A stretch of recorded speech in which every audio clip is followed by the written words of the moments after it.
Good afternoon, Jay County. I'm Kevin Scott here with Bria Bertram. Happy Monday, everybody. We had a busy weekend. The Jay County High School Choir kicked off their season with a great show Saturday night, and our soccer teams unfortunately ended their season as both teams lost their championship games. But I heard they put in some great efforts against Yorktown. That's the tea. Let's get the details from Chelsea and Jenna in sports. Thanks, Kevin. First in football Friday night, the rain-soaked game, Heritage won 26-7. Then Saturday afternoon, the boys soccer sectional championship game, Yorktown came out winning with a score 2-0. Great season, boys. You'll get them next year. And Saturday night, the girls put in their best foot forward as they also took on the tenacious Yorktown opponent. Yorktown scored at the 25-46 minute mark. Then junior Alex Lloyd dribbled up the center, and when their goalie came out, Lloyd took advantage of it and shot to the left high corner for the goal. Then for the second point, Catherine Dunn passed left to Andrea Bruggerman, who spun a shot into the high right corner. Yorktown came out with a victory 3-2 as they scored a goal with 9 minutes left in the game. So great season as the girls ended with a 10-7 and 1 tie. Luckiness Colts were winning strong with a 30-27 defeat over the Green Bay Packers.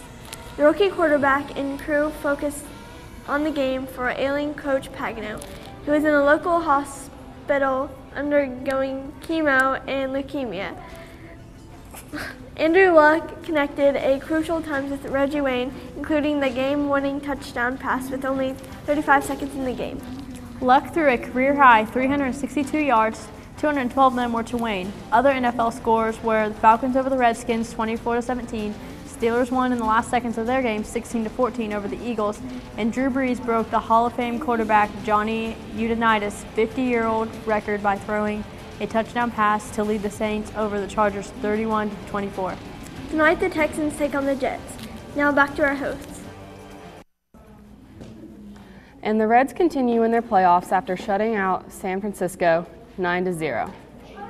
And the high school football sectionals pairings were held last night. The Patriots will host Fort Wayne Bishop Dwenger in the first game in Class 4A Sectional 12. The final regular season game will be this Friday against Gorin Catholic. And after all that news and sports, let's move into Headline with Steph and Jenna. Thanks, Bria and Kevin. If you want to cast a ballot before Election Day, now is the time. Early voting began today in Indiana. Locals will be able to vote a month before Election Day at the City Council building. If you want to avoid the hustle and bustle of Election Day, this might be the right option for you. For the first 2 weeks of the early voting, you can cast your votes from 8 a.m. until 5 p.m. during the weekdays. Starting October 20th, you can vote from 11 a.m. until 5 p.m. on the weekends. Closer to the election day, the hours will be extended from 8 a.m. until 8 p.m.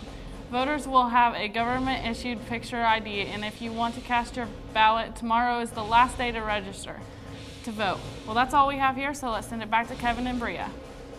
Good enough to vote? Well, moving on to announcements. Mr. Slavic still has some tickets left to sell for the girls' swim team chicken dinners. Tickets are $7 each, and the money goes to the team's suits. See Coach Slavic and help out the swimmers team. Attention seniors, picture retakes must be rescheduled with Mrs. Anderson, so be sure to contact her ASAP. Retakes are Wednesday. Thursday, October 11th, there will be a college fair at Indiana Tech. The times for this event are from 7 p.m. to 8:30. Can you imagine before walking into school each day and leaving your cell phone in the hands of a stranger? Well, many city school students can't have their phones in school. So what's the solution? Abigail and Sarah have more on this story. Thanks, guys. Thousands of teenagers who can't take their cell phones to school have an option, courtesy of Pure Loyalty electronic device storage of sorts and always Enterprise, Manhattan, New York City, paying $1 a day to leave it in the truck that's parked nearby. Schools where violence is considered a risk have metal detectors to spot weapons, but they also spot cell phones. Administrators at schools without detectors tell students, if we don't see it, we don't know about it. Well, that's all we have for today, so let's send it back to the host. It's like a good business venture. Halloween is just around the corner, and many towns around the area have their own fun activities for the kids. The Albany Lions Club is hosting their annual Halloween festival Saturday, October 21st. Games start at 1 p.m. Saturday afternoon at the Albany Park, followed by a fish fry at the American Legion and a chili supper at the Albany Fire Station. The parade starts at 6 p.m. The festival is for kids through 16 years of age. Some of us made it to the movies this past weekend. Let's find out what one was top in the box office. Thanks, guys. All right, this weekend's top 5 box office releases were Taken 2, bringing in $50 million, and Hotel Transylvania in second, bringing in $26.3 million. Pitch Perfect coming in at third with $14.7 million, and then Looper coming in fourth with $12.2 million.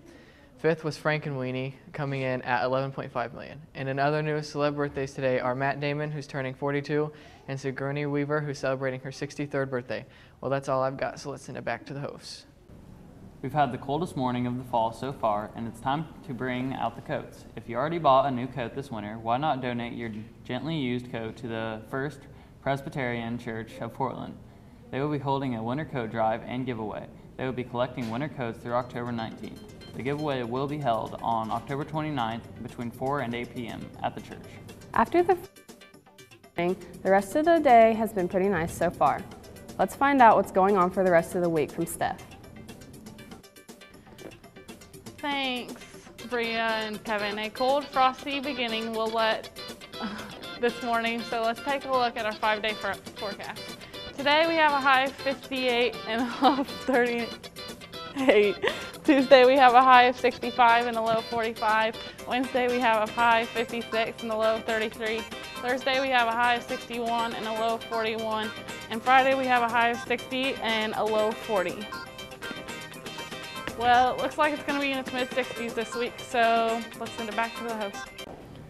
We only have one birthday today on October 8th. Tristan Willis. Happy birthday, Tristan Willis.